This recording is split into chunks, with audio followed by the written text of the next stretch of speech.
안녕하세요. 소리의 가치입니다. 구독과 좋아요, 알림 설정 부탁드려요. 오늘의 사연 시작할게요. 첫 번째 사연입니다. 부친에게 가정폭력을 수십 년간 당한 제 아내를 도와주세요. 2021년 9월 19일 오후 2시까지 처가 쪽 큰 집 방문이 있었습니다. 추석 명절 맞이하여 인사드리러 갔었습니다. 당일 오후 1시경 저와 아내 부친 이렇게 3명이서 제 차량으로 이동 중에 접촉사고가 일어날 뻔한 상황이 발생하여 저는 너무 당황한 나머지 무의식 중에 욕설이 나왔습니다. 당시 어떤 욕설을 하였는지는 정확히 기억이 안 나지만 분명 욕설을 하였습니다. 이후 처가 쪽 큰 집에 도착하여 큰 집 식구들에게 인사를 드리고 점심 식사를 마친 후 신혼집에 장인과 함께 방문하였습니다. 당일 오후 5시 50분경 신혼집에서 나와 아내 집으로 이동 후 같이 저녁 식사를 하기 위해 식당을 방문하여 포장을 한 후 아내 집에서 같이 식사를 하였습니다. 화기애애하였습니다. 식사를 마친 후 저 혼자 신혼집에 돌아와 취침을 했습니다. 다음 날 장인께 다시 찾아뵙고 인사를 드리기 위해 본가로 귀가 안 했고요. 2021년 9월 20일 오후 1시경 장인 집에 방문하였습니다. 혼인 전 첫 추석으로 명절 인사를 드리러 갔습니다. 당일 점심과 저녁 식사를 같이 했습니다. 별다른 특이사항은 없었습니다. 저녁 식사를 마친 후 장인께 명절 용돈을 드렸고 이후 저 혼자 신혼집에 돌아와 취침했습니다. 다음 날인 9월 21일 추석 당일 제 부모님께 아내와 같이 인사드리기 위해 신혼집에서 오전 10시경에 나와 아내 집 앞에서 아내를 태워 저희 부모님 집인 서울로 이동을 하였습니다. 제 부모님 집에서 인사를 드린 후 점심 저녁 식사를 가족들과 함께 식사하였습니다. 점심 식사 이후 저와 아내 둘이 밖에 나와 장인이 요구한 장인의 지인인 후배에게 사진을 전달하고자 해서 서울에 있는 화려한 건물을 촬영했습니다. 그렇게 무탈하게 추석 명절을 보내고 일상생활을 하던 중 9월 26일 오후 6시경 부모님 집에 있던 저에게 아내가 카카오톡에 페이스톡을 요청하여 대화를 시작하였습니다. 대화 중 아내가 저에게 할 말이 있다고 하여 저는 응? 무슨 일인데? 그러며 이야기해보라고 하였습니다. 아내의 이야기로는 지난 9월 19일 처가 큰집 방문 시 차량에서 제가 욕을 한 것에 대하여 장인이 자기를 무시해서 자기한테 욕을 한 것이라고 이야기한다고 하였습니다. 그 이야기를 들은 저는 너무 황당하여 그게 말이 되냐? 내가 왜 장인께 욕을 하겠냐? 그날 사고 날 뻔했었으며 너무 순식간에 일어난 일이라 나 또한 너무 당황해서 무의식 중에 나온 것 같다고 하니 아내는 잘 안다고 하였습니다. 그러나 장인께서는 그렇게 생각하지 않는다며 그러니 내일인 9월 27일에 퇴근 후 아내 집으로 와서 장인에게 오해를 풀어주라고 하였습니다. 이에 저는 그건 당연히 오해이고 내가 사과드려야 할 부분이니 퇴근 후 방문한다고 하였습니다. 2021년 9월 27일에 퇴근 후 바로 아내 집으로 갔습니다. 장인어른께 말씀드리고 오해를 풀고자 방문하였습니다. 오후 8시 10분경 아내 집에 들어가니 장인께서 평소와 같이 소파에 앉아 TV를 보고 계셨습니다. 저는 장인께 아버님, 저 왔습니다. 인사를 하였으나 반응이 없으셔서 못 들으신 줄 알고 재차 아버님, 저 왔습니다. 인사를 하였지만 장인께서는 저를 쳐다도 안 보시고 안방으로 들어가시고 안방 문을 닫으셨습니다. 순간 당황한 저는 아내에게 왜 저러시는 거야? 하고 물었으며 아내는 자기도 모르겠다며 손사래를 치며 저에게 일단 소파에 앉아 있으라고 하였습니다. 제가 소파에 앉고 5분 후쯤 장인께서 안방문을 여시고 나오시길래 일어나서 말을 하였으나 대뜸 저에게 심한 욕설을 하며 자네 내가 우스워 보이냐? 라고 하며 바닥에 앉으라고 하였습니다. 나오시면서 한 욕설을 조금 순화해서 말하자면 야 신발놈아 너 살기 싫으냐? 내가 우스워 보여? 너 이 신발놈아 콱 못살게 만들어버릴라. 이 싸가지 없는 새끼 내가 우습지? 저는 문을 열고 나오시는 장인의 욕설을 듣는 순간 매우 당황하여 아버님 흥분을 가라앉히시고 욕은 하지 마시고 제 말을 들어주세요 라고 말씀드렸습니다. 순간 장인께서 저에게 야 이 신발놈아 너 이 싸가지 없는 새끼 너 10월 23일에 보자. 너 결혼 못해. 너 이 신발놈아. 너 내가 16살 때부터 모르지? 너 결혼식 날 내가 영화 한 편 찍어줄게. 너 그날 결혼 못하니까 봐봐. 그날 영화 찍을라니까. 내가 밑에 애들 데리고 칼춤 한번 출라니까 너 한번 봐봐 신발놈아. 너 지난번에 큰 집 갈 때 차에서 욕했지. 저는 너무 당황스러운 나머지 바닥에 앉으며 아버님 흥분하지 마시고요. 제가 큰 집 가는 날 사고가 날 뻔한 상황이어서 너무 놀라 무의식 중에 욕을 하였습니다. 정말 죄송합니다. 아무리 상황이 그러했어도 어른이 계신 자리에서는 하지 말아야 하는 행동인데 저도 모르게 너무 당황해서 무의식 중에 나온 것 같습니다. 정말 죄송합니다. 제가 저희 부모님과 차를 타고 갈 때도 비슷한 상황이 발생하면 무의식 중에 욕설을 하는 경우가 있었습니다. 절대로 아버님을 무시하거나 아버님께 욕을 한 게 아닙니다. 그러자 장인께서 이 싸가지 없는 신발놈이 네가 날 무시하니까 욕한 거야 이 신발놈아. 너 내가 아주 우습게 보이니? 너 결혼식 진행하면 내가 다 담궈버릴라니까 한번 봐봐 이 신발놈아. 순간 너무 당황한 나머지 저는 바닥에서 일어나서 아버님 정말 오해이십니다. 제가 설마 아버님이 우습게 보여서 그런 행동을 한 것이 아닙니다. 상황이 어찌 되었든 아버님 앞에서 욕을 한 것은 제 잘못입니다. 그러니 흥분을 가라앉히시고 제 말을 들어주십시오. 그러자 아버님께서 지읒 까고 있네 이 싸가지 없는 새끼. 너희 신발놈아 결혼 못해 이 강아지야. 한번 그날 어떻게 되나 봐봐. 저의 이야기를 들으려고 하시지 않으시고 계속해서 협박성 발언을 하셔서 도저히 안 되겠다 싶어서 저는 아버님 알겠습니다. 제가 욕한 것은 아버님 무시한 것도 아니고 아버님께 한 게 아닙니다. 일단 아버님 말씀 잘 알았고 제가 죄송합니다. 그럼 이만 가보겠습니다. 정말 죄송합니다. 그렇게 마음을 조이며 아내 집에서 나와 이 상황을 어떻게 해야 하나 고민하였습니다. 당장 내일 오전 10시에 드레스 보러 가는 날이었는데 드레스샵에도 못 가는 거 아닌가 라는 생각도 들고 마음이 떨리고 정말 심경이 복잡해졌습니다. 제가 잘못한 부분 분명히 있습니다. 하지만 그 잘못이 결혼식을 하면 다 담궈버린다는 그런 말들이 어찌 이리 쉽게 나오는지 정말 이해가 안 되었습니다. 그렇게 착잡한 마음으로 저희 집으로 가면 부모님께 이 늦은 시간에 어떻게 설명을 하며 그리고 그 이야기를 듣고 잠을 못 이루실 부모님 걱정에 저는 신혼집으로 들어갔습니다. 신혼집에 돌아와 1시간 후 아내로부터 카카오톡 메시지가 왔습니다. 미안해, 걱정하지 마. 저는 그 메시지를 보고 아내가 무슨 잘못이겠냐 라는 생각이 들었습니다. 하지만 아까 그 상황이 너무나 황당하고 가슴이 매우 떨렸습니다. 본인은 고민 끝에 결혼식 자체를 하지 못할 거라 판단을 하였으며 결혼식 일정 다 취소해야 될 것 같다고 아내에게 메시지를 보냈습니다. 아내는 알았다고 하였으며 아내는 장인께 결혼식 일정 다 취소하자고 제가 이야기했다고 전한다고 하였습니다. 아내는 그 이후 같이 도망가서 살자고 하였지만 저도 부모님이 계시고 도망간다고 해결될 일이 아니었습니다. 아내가 말하길 장인이 점점 더 심해지고 있다고 하며 일이 이렇게 되어 정말 미안하다고 하는데 저는 아내가 잘못한 건 없다고 생각합니다. 사실 아내와 처음 만난 후 1달이 지나서 아내의 아버지가 아프다는 이야기를 들었으며 저는 어디가 아프신 건지 물었지만 나중에 알려주겠다 하여 알겠다고 한 적이 있었습니다. 그 이후 아내는 자기 아버지가 파킨슨병을 앓고 있다고 이야기를 했으며 저는 전혀 상관없으니 걱정하지 말라고 하였으며 이후 2021년 3월에 예식장을 예약하고 양가 상견례를 2021년 4월에 진행하였습니다. 정말 행복한 시간이었습니다. 늦은 나이에 결혼을 하니 정말 행복하게 살 거라 생각했습니다. 이후 스튜디오 촬영 등 일정을 소화하며 2021년 10월을 기다렸습니다.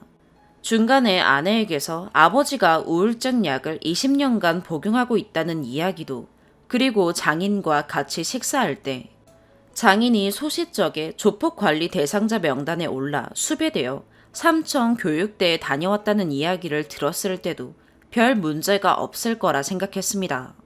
과거는 과거일 뿐이라고 저는 아내와 결혼하고 아내 집 근처에 신혼집을 얻었으니 정말 별 문제 없다고 생각하였습니다. 그렇지만 아내의 말을 믿고 장인께서 점점 나아지고 있으니 걱정하지 말라는 아내의 말을 정말 믿었습니다. 장인께서 가끔 험한 이야기들을 한다고 이야기를 하였을 때도 별일 아니라고 생각했습니다. 그렇지만 9월 27일 오후 8시 10분경에 제가 본 장인의 모습은 정말 무서웠습니다. 살기 어린 눈빛으로 욕설을 하는 그 모습이 자꾸 떠올라 며칠이 지난 지금도 잠을 잘 못 이루고 있습니다. 요즘 말로 장인에게 가스라이팅을 수십 년간 당한 아내의 말을 믿고 행복하게 살 수 있을 거라는 생각이 무너지는 순간이었습니다. 그렇게 잠을 못 이루고 내일 제 부모님께 어떻게 설명을 드려야 하나 정말 고민을 많이 하였습니다. 드레스 보러 가는 날인데 가지도 못하고 저 혼자 신혼집에서 나와 부모님께 돌아가는 중 오전 11시 18분에 장인께 전화가 와서 전화를 받았습니다. 장인께서 말씀하시길 나 아내 아빠인데 이혼 서류 보내게. 저는 네 알겠습니다. 그리곤 장인께서 최대한 빨리 보내. 저는 또 네 알겠습니다. 그러곤 전화를 끊었습니다. 저희 집으로 돌아와 부모님께 설명을 드리고 결혼식 취소를 할 것이라고 하였습니다. 설명을 들으신 부모님은 역시나 엄청 속상해 하시며 아내를 측은하게 생각하였고 한편으론 그런 상황을 결혼식 하기 전에 알아서 그나마 다행이라고 저는 이야기하였습니다. 부모님께서는 친척분들과 지인분들에게 이미 청첩장도 보냈는데 뭐라고 설명을 해야 될지 모르겠다고 하였습니다. 저는 정말 40 중반이 되어 큰 불효를 한다는 마음에 너무나 속상하였고 정말 착잡하였습니다. 제가 결혼한다는 말에 정말 좋아하셨던 부모님이신데 상황이 이 지경이 되다 보니 정말 괴로웠습니다. 부모님께 말씀드린 날 오후에 아내와 잠시 통화를 하였습니다. 장인께서 지인들에게 제 욕을 하면서 아주 쓰레기 같은 놈이다. 그런 놈은 사위로 안 본다. 라는 말 등이었습니다. 그렇게 짧게 통화를 하고 저는 웨딩홀의 결혼 취소에 대하여 문의를 하고 웨딩홀 측에서 위약금 안내를 받았습니다.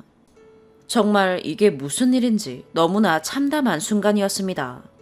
한 달도 안 남은 결혼식이었는데 장인의 그 협박성 발언에 아내와 저는 일방적으로 당하는구나 라는 생각이 들었습니다. 물론 다 큰 성인이 그만한 협박에 어떻게 취소를 할 수 있냐고 생각하실 수 있습니다. 당사자인 저와 아내는 오죽하겠습니까? 아무도 모르는 아내의 가정사로 인해 저와 아내의 인생은 풍비박산나게 되었습니다. 어떠한 기관에 이야기하여도 도움을 못 받을 것으로 판단되었습니다. 저와 아내는 대한민국 국민입니다. 하지만 일개 개인의 가정사에 국가가 큰 도움을 못 준다는 것을 언론 등을 통하여 충분히 인지하고 있습니다. 저희는 저희 둘의 문제로 이혼하는 것이 아닙니다. 이 혼인관계를 유지하는 것으로 목숨을 잃을 수 있다는 판단에 저희 둘은 협의 이혼 신청을 하기로 하였습니다. 아내는 현재 임신 중에 있습니다. 장인은 아내에게 아이를 지울 것을 강요하고 있으며 저는 아무것도 할 수가 없습니다. 임신 소식을 듣고 서로 기뻐하며 태아 보험에도 가입하고 정말 행복한 가정을 꿈꾸고 있었습니다. 정말 이 글을 쓰고 있는 제가 정말 한심하기 짝이 없습니다. 제 한 목숨 살자고 아무것도 모르는 저희 아기는 어떻게 될지 모르겠습니다. 9월 28일 밤에 아내에게 온 메시지는 참혹했습니다. 장인께서 아내에게 찡찡한 표정 짓지 말라며 칼을 들이대었다는 말에 정말 가슴이 떨리고 심장이 떨렸습니다. 그렇게 수십 년간 장인 마음에 안 들면 제 아내를 윽박지르고 칼로 협박하고 아내가 직장에 계속 다녀야 하니 제 아내에게 도움을 받을 때는 잘해주다가도 장인 마음에 안 들면 한순간에 돌변하는 그런 생활을 하였다는 것이 정말 이해가 안 되었습니다. 장인은 항상 제 아내가 결혼을 해서 자기를 버리면 어떡하나 라는 생각을 종종 아내에게 말하곤 하였다고 하였습니다. 그리고 장인 자신 인생을 망치면 아내에게 가만 안 놔둔다는 폭언을 수시로 하면서 같이 살았습니다.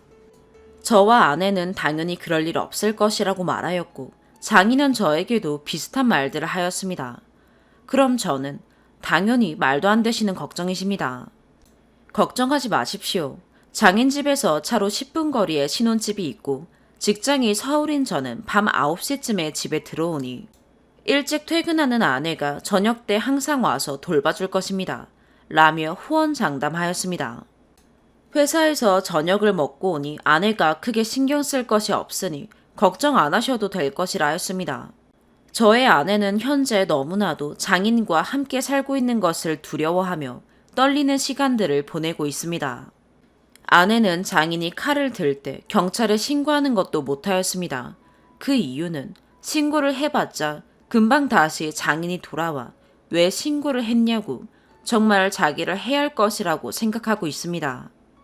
그래서 그 긴 시간을 장인의 손에서 벗어나지 못하고 흔한 말로 돈줄로 살고 있었습니다. 두려움과 무서움에 주변 친척들도 도움을 줄 수 있는 상황도 아니었고 경찰, 가정폭력 상담소 등과 같은 기관의 도움을 받는 것도 주저하였습니다. 기관의 호소에도 큰 도움이 되지 못한다는 생각과 금방 풀려나와 자기를 해야 할 것만 같은 생각이 강하여 수십 년간 함께 지내면서 도움의 손길을 구하지 못하였습니다. 또한 정신병원 등도 생각만 하였지 병원에서 나온 장인은 더 악에 받쳐 신부를 해야 할 것으로 알고 있습니다. 아내는 현재 회사에 휴직을 신청하고 해외로 도피할 생각을 하고 있습니다. 그렇게라도 장인의 소나귀에 벗어나고자 실행에 옮기려고 하고 있습니다. 그런 아내에게 저는 가정폭력 상담이나 경찰 신고, 정신병원 입원 등을 이야기하였습니다. 제 아내는 그런 행위 등을 하는 것조차 무서워하여 아무것도 못한다고 합니다. 그 이야기를 듣는 저는 정말 가슴이 아프고 힘듭니다. 결국 아내는 아버지에게서 벗어나고자 아버지 말을 들어주고 있습니다. 그 중 하나가 바로 이혼을 하루빨리 처리하는 것입니다. 먼저 아내가 장인의 손에서 벗어나야 모든 게 가능해집니다. 장인이 조속히 이혼이 된 것을 알아야 아내의 입장이 수월하기 때문입니다. 글을 올리는 이 순간에도 회사에서 일하고 있는 아내에게 연락이 옵니다. 장인이 지금 당장 집으로 오라고 하면서 온갖 유혹을 하고 있다고 합니다. 제 아내는 오늘 퇴근 후 집에 들어가면 진짜 못 살 것 같다고 하며 도저히 집으로는 못 갈 것 같다고 합니다. 저에게 오는 것조차 저에게 피해를 줄까봐 망설이고 있습니다. 저는 오늘 당장 저에게 오라고 하였습니다. 하지만 제 아내는 저를 걱정하며 오늘은 일단 다른 곳으로 가야겠다고 하였습니다. 제발 저희 부부와 아직 태어나지 않은 저희 아이를 제발 도와주시기 바랍니다. 도움이 너무나 필요한 상황입니다. 두 번째 사연입니다. 글을 올리는 일은 처음이라 글 실력이 많이 미숙할 수 있습니다. 양해해 주신다면 감사하겠습니다. 저는 올해로 20살이고 대학생입니다. 저희 가정은 아버지, 어머니, 저, 16살인 여동생 이렇게 네 식구입니다. 저희는 남들과 다를 바 없는 가정으로 살아왔었습니다. 2021년 9월 6일 전까지는 말이죠. 2021년 9월 6일 제 아버지께서 외도를 하신 것이 어머니에게 들켰습니다. 2019년부터 하셨다고 하더군요. 상대는 아버지가 다니시는 수영장 센터 근무 강사였습니다. 2019년부터 서로 톡을 주고받았었는데 2020년 코로나19로 수영장 가기가 힘들어졌음에도 연락은 지속되었습니다. 최근까지 연락을 계속해오다가 어머니께 들키자 차단하고 연락을 끊으셨습니다. 사실 저는 아버지가 외도를 하신다는 사실을 2019년부터 알고 있었습니다. 당시에 제가 핸드폰이 없었기에 아버지의 핸드폰을 사용해야 했습니다. 저는 우연찮게 아버지의 카카오톡을 들어가 두 분 사이의 톡을 읽어봤는데 보고 싶다, 뭐하냐, 잘 자라, 내일 봐 등의 글이었습니다. 그럼에도 저는 아버지가 잘 해결하실 거라고 생각하고 신경을 그다지 쓰지 않았습니다. 그 전에 외도 상대 성함을 여쭤보며 누구시냐 물어본 적이 있는데 수영장 강사라고 하시더군요. 그래도 전 아버지를 믿고 예전에 외도를 하신 후 갱생하셨으리라 믿고 신경을 쓰지 않았는데 지금까지 하고 계실 줄은 미처 몰랐습니다. 이전에 외도를 하신 이야기는 후설하겠습니다. 2005년쯤 제가 4살 정도였을 때입니다. 제 어머니가 아버지의 외도로 인해 싸웠다고 저에게 말했습니다. 저는 아무것도 몰랐고 지금도 왜 싸웠는지는 직접적으로 알지는 못합니다. 싸움 이후 어머니는 대학교 동창분이 계시는 곳으로 저와 함께 떠났습니다. 저는 이때 기차를 타고 어딘가로 떠났다가 돌아온 기억은 희미하게 남아 있습니다. 며칠 후 집에 돌아왔는데 두 분끼리 잘 해결하신 듯 했었습니다. 사실 제가 아버지의 외도로 인해 집을 떠났다는 것은 최근에 어머니를 통해 알게 되었습니다. 2017년 제가 중학교 3학년이었을 때였습니다. 저는 주말에 도서관을 갔다가 집에 돌아왔는데 제 여동생이 저를 안방 쪽으로 부르더군요. 무슨 일인가 했는데 아버지가 바람을 피우신다는 이야기였습니다. 그게 무슨 소리냐 하자 여동생은 아버지의 핸드폰 속 사진 한 장을 보여주었습니다. 아버지가 다른 여자분과 찍은 사진이었습니다.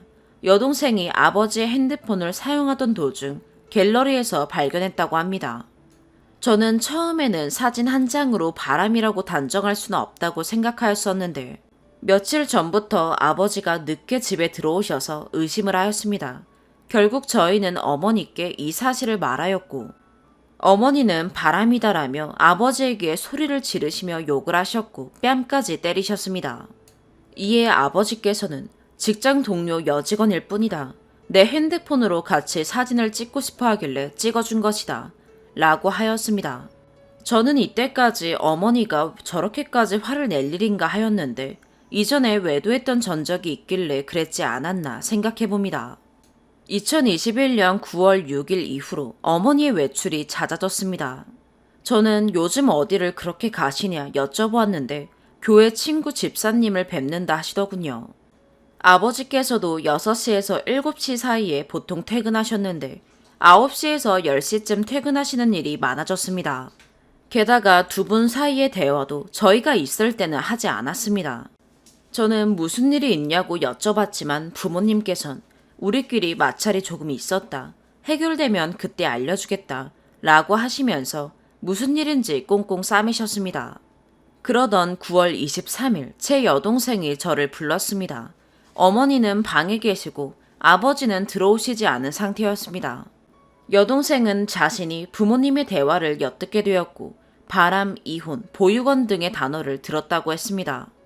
두 분이 이혼하는 일이 아니냐며 불안해했지만 저는 두 분이 잘 해결하시리라 믿고 나는 신경을 쓰지 않겠다고 여동생에게 말했습니다. 사실 저는 말만 그렇게 했지 두 분이 대화하실 때 방에서 나와 혹시 바람 피웠냐 라고 여쭤보았지만 두 분은 나중에 알려주겠다고만 하셨습니다. 그러던 9월 28일 아버지가 퇴근하시면서 소주 한 병을 든 채로 오셨습니다. 이윽고 술을 마시고 계셨는데 무슨 안 좋은 일이 있었나 생각했습니다. 그러던 중 오후 9시쯤 아버지가 전화를 받으시더니 밖으로 나가시더군요. 대략 30분 정도 후에 제 여동생이 아버지께 전화를 걸었습니다. 아버지는 직장 동료들과 근처 술집에서 술을 마시고 계신다 하였습니다. 30분 정도 후 간다고 하시고 전화를 끊으셨습니다. 그 이후 어머니가 전화를 하셨지만 받지 않으셨습니다. 잠시 후 둘은 옷을 차려입고 밖에 나가시더군요. 저는 어디 가시냐 여쭤봤지만 말이 없었습니다. 10시쯤 되자 3명 모두 집에 돌아왔습니다. 아버지는 술이 취한 모습이었습니다. 모두에게 할 말이 있다며 앉으라고 하시더군요. 어머니는 술 취했으니 내일 이야기하자며 방에 들어가시려 했으나 아버지께서는 나 술 안 취했다며 앉으라고 하셨습니다. 아버지께서는 여자 직원과 같이 술을 마셨다고 했습니다. 그러자 어머니는 술을 마시냐 그것도 지난번에 그 이혼녀랑 이라고 말했습니다. 그랬습니다. 2017년 사진을 같이 찍었다는 그 여자분과 이번에도 외도를 저질렀던 것이었습니다. 그 이후 아버지가 술집에서 그 여자 직원을 옆에 끼고 술을 마셨고 그 여자 직원의 머리까지 쓰다듬는 걸 어머니와 여동생이 보았다고 합니다. 결국 저희 아버지는 직장 동료 앞에서 개망신을 당하였고 집으로 오던 도중에도 어머니 성함을 고래고래 소리를 지르며 왔다고 합니다. 이후 저희 가족은 아버지가 4번째로 외도를 저질렀다는 것을 알게 되었습니다. 어머니는 더 이상은 니네 아빠랑 못 살겠다 라며 별거를 선언하셨습니다. 이후 아버지께 네가 그러고도 애 아빠냐 나가 뒤져라 네 엄마 보기에 쪽팔리지도 않느냐 라고 말하셨습니다. 그러자 아버지는 딸꾹거리면서 그래, 날 때려라. 살지 말까? 살지 말라 하면 여기서 떨어지겠다. 라며 술주정을 하셨습니다. 이후 아버지께서는 저와 여동생에게 너희들은 우리가 어떻게 했으면 좋겠냐? 라고 여쭤봤습니다. 어머니와 저희 둘은 술이 취했고 감정 기복이 심할 테니 내일 이야기하자. 한 번 더 이야기해봤지만 아버지는 계속 취하지 않았다며 계속 말하자 하셨습니다. 저와 제 여동생은 해결책을 각각 2개씩 내놓았습니다. 우선 제 의견은 첫 번째, 두 분끼리 화해하고 이전처럼 행복하게 산다. 두 번째, 동생이 성인이 될 때까지 별거하다 이혼한다 였고 여동생은 첫 번째, 두 분끼리 화해하고 이전처럼 행복하게 산다. 두 번째, 어머니의 마음이 누그러지기 전까지 아버지가 친정에서 산다 였습니다. 우리들의 의견을 수렴하여 어머니는 어머니의 마음이 누그러지기 전까지 아버지가 친정에서 산다 라고 결정하였습니다. 여동생이 19살이고 저희들을 생각해서 이혼은 하지 않을 것이지만 이제부터 아버지와는 남남이라고 하셨습니다. 이후 아버지는 저와 여동생을 찾아와 사건의 경위를 설명하였습니다. 아버지가 사실 외도를 저질렀다는 사실을 어머니는 알고 있었다고 합니다. 어머니는 아버지가 그 외도 상대인 수영센터 강사와 여자 직원과 손절하고 노력하는 아버지의 모습을 보고 다시 한번 잘해보려 했지만 오늘 있었던 사건으로 그게 부서져 버렸다고 아버지께서 말씀하셨습니다. 거기에 아버지께서는 저희 셋의 태도가 언짢았다고 하셨습니다. 아버지께서는 자신의 퇴근 후 아무도 반겨주는 가족이 없었다고 했습니다. 사실 저는 자주는 아니지만 주일에 2~3번 오셨어요? 일찍 오셨네요. 등의 안부는 여쭤봤던 상황이었습니다. 그래서 소외감과 동정심이 어우러져 생긴 감정으로 외도를 저질렀다 하셨습니다. 저는 대학생이지만 대학교에 가지 않고 원격으로 수업을 들었었습니다. 그러나 제 대학교에 코로나19 거리두기 단계가 완화되어 대면 수업을 해야 하는 상황입니다. 저희 집에는 이제 2명밖에 남지 않게 됩니다. 아버지께서는 이번 주 주말에 친정으로 가신다고 합니다. 친정은 바로 옆 도시여서 그리 멀지는 않습니다. 저도 다음 주 정도에 대학교 근처로 가게 될 것 같습니다. 긴 글 읽어주셔서 감사합니다. 3번째 사연입니다. 거두절미하고 내용 위주로 바로 쓸게요. 형부랑 어쩌다 같이 일을 하게 되었습니다.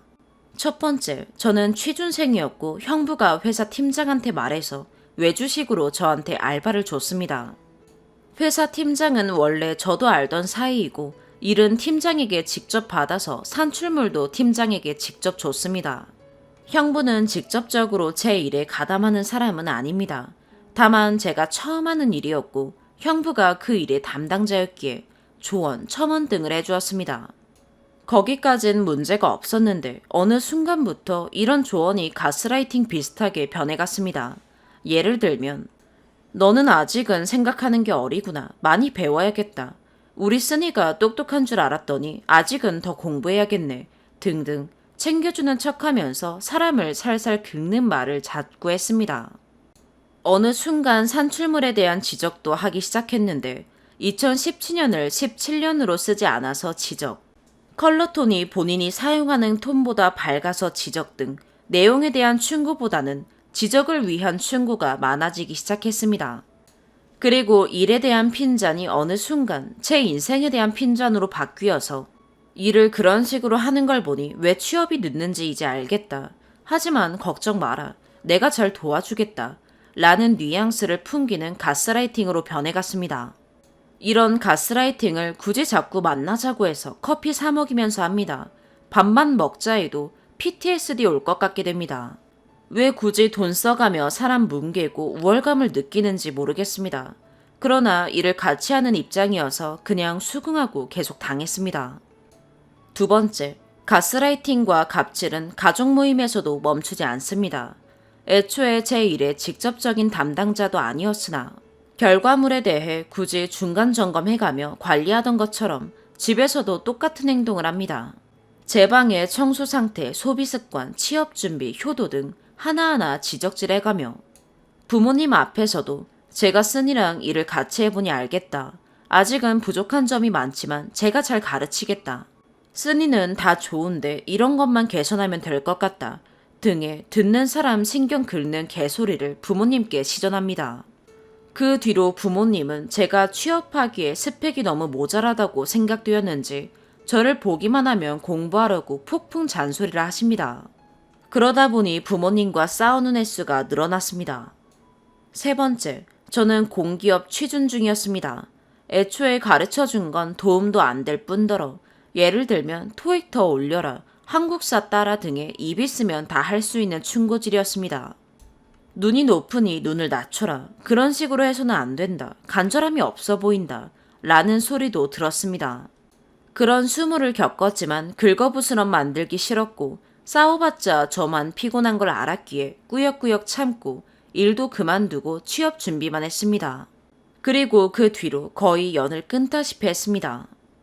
결국 원하던 곳에 취업을 성공했는데 그때도 부모님께 다 본인이 애썼다 라고 말했습니다.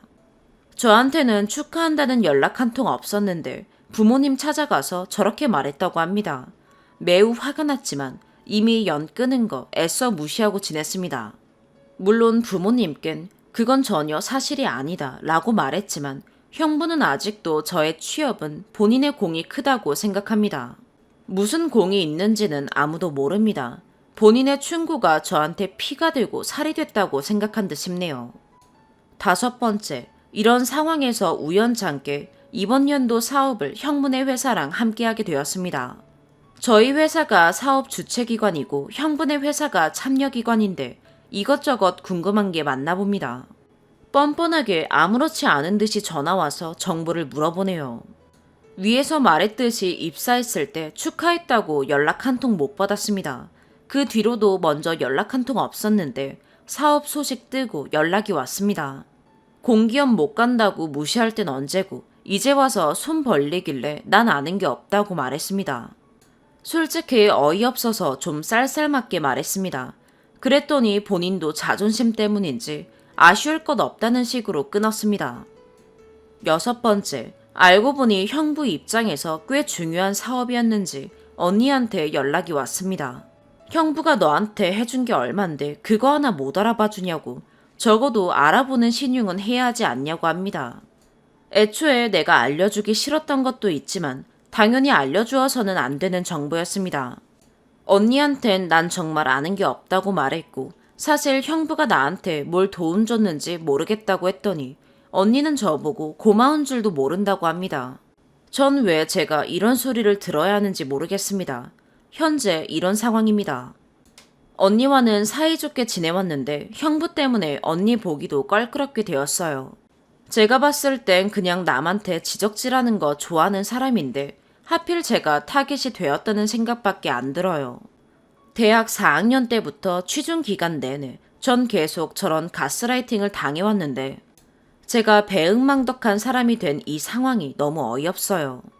그리고 아직도 저한테는 한마디도 안 하면서 부모님이나 친척들한테 제가 하는 일에 대해 아는 척을 하고 다닌다는 소문을 전해 들었습니다. 도대체 심리를 모르겠어요. 부모님은 전에 잘 모르고 저를 잡으셨던 형부가 취업 스펙 모자란다고 얘기해서 그거 믿고 혼냈던 기억이 있으셔서 이제는 제 말을 믿어주시고 그냥 그런 사람도 있으니 무시하고 살라고 하세요. 근데 저는 이번에는 한마디 해야겠다는 생각이 들어요. 일 시켜줘서 자소서에 한 줄 추가한 것 빼고는 솔직히 진짜 도움받은 게 없고 말 안 하면 제가 없는 곳에서 무슨 얘기를 계속하고 다닐지 모르겠어서요. 준비를 좀 단단히 하고 싶은데 어떻게 이야기하면 좋을까요? 네 번째 사연입니다. 40일 되어가는 아기 독박 육아 중입니다. 조리원 퇴소 후 혼자 독박 육아하는 중인데 진짜로 너무 힘들고 외롭고 무섭고 그래요. 남편은 7시에 출근하면 저녁 7시 넘어서야 집에 오는데 남편도 몸 쓰는 힘든 직종이라 힘들어도 아기는 제가 온전히 돌보고 대신 남편이 집 청소, 설거지, 우유병 소독 등 집에 오면 쉬지 않고 집안일을 해줘요. 저는 친정이 없어서 도움 청할 것도 없이 정말 밤잠 못 자고 아기 보고 유축하고 해서 피곤에 찌들려 버리니 극도로 예민해지고 우울증이 온 것 같았어요. 시어머니는 매일 전화 와서 아기 사진 보내라, 영상 보내라, 아기 우유 많이 줘라 그러시고 저는 너무 힘들어서 사진 한두 장 보내다가 말았죠. 아기가 깨어있는 시간은 먹거나 칭얼대거나 해서 거의 많이 안아주는데 이유 없이 짜증내면서 오징어 굽기 하는데 그때는 너무 저도 힘들고 지쳐요.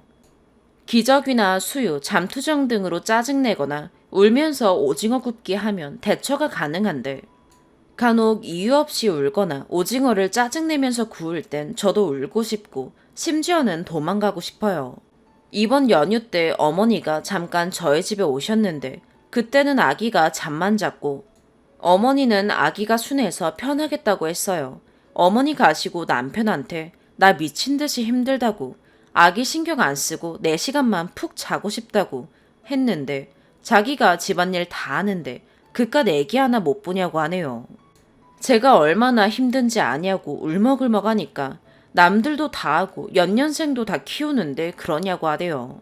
그 말 듣고 지갑이란 폰만 가지고 지낼 곳이 없어 숙박업소 와서 이러고 있는데 그 보기 쉬운 아기 제대로 보지도 못하고 전화가 난리네요. 카톡으로 사과도 하고 싹싹 비네요. 간만에 저는 사람답게 좀 씻고 음식도 시켜 먹고 잠도 자고 아주 천국이 따로 없네요. 여기서 쉽게 백기 들며 들어가는 것보다 한 며칠 쉬고 싶네요.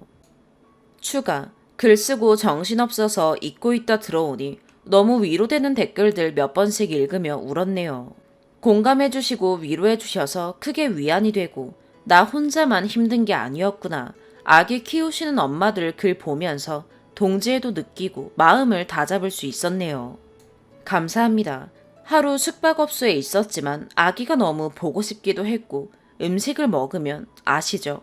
유축을 못해 옷이 다 젖고 죄책감도 들고 해서 심적으로 너무 힘들었네요. 잠깐 남편 욕도 좀 해볼게요. 장단점이 극명한 사람이라 장점도 많지만 단점도 많은 사람인데 제가 임신 당시에도 입덧이 없어서 출산 전까지 새벽에 남편 도시락 싸고 배달 음식 극혐하는 사람이라 저녁상도 매일 나름 신경 써서 차려줬어요.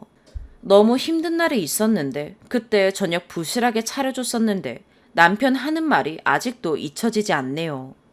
하루 종일 힘들게 일하고 왔는데 저녁 한 끼 맛있는 것도 못 얻어먹는다고 살기 위해 억지로 먹는다고 밥이 아니고 똥을 먹은 것 같다고 인상 쓰며 말하는데 만상 몸으로 너무 심신이 지치고 힘들어 대꾸할 여력이 없어서 제가 입을 닫았어요. 출산 후에 집에 오자마자 또 밥 전쟁. 남편이 하는 말이 집안일은 본인이 다 하겠다고 하지만 밥만큼은 본인이 차려 먹는 게 너무 싫다고 하더라고요. 알았다고 하고 나름 하려고 하는데 육아를 해보니 이게 웬걸. 식탁에 앉아서 밥 여유 부리며 먹는 게 말도 안 되는 일이라는 걸 깨달았어요. 저도 딱딱하게 굳은 밥 반찬이 없어서 김치 꺼내서 아기 잘 때 빨리 먹고 진짜 살기 위해 먹고 하는데 그래도 남편 퇴근하면 잘 차려주고 싶었는데 장을 못 보니 식재료도 없고 해서 또 신경 못 쓰니 보란듯이 라면 끓이고 화내면서 집안일 신경 안 쓰게 해주는데 밥이 이게 뭐냐고. 정말 때리고 싶을 정도로 화가 났지만 차분히 설명해줬어요. 내 상황이 이래서 나도 찬밥과 김치에 살기 위해 먹는다고. 돌아오는 대답은 살기 위해 먹는다면 살지 말아야지. 미친 새끼인가 싶었지만 출산 후 몸도 성치 않고 힘들어서 또 입 닫았네요. 그런 것들이 쌓이고 육아에도 지쳐있고 하다 보니 제가 터졌었나 봐요.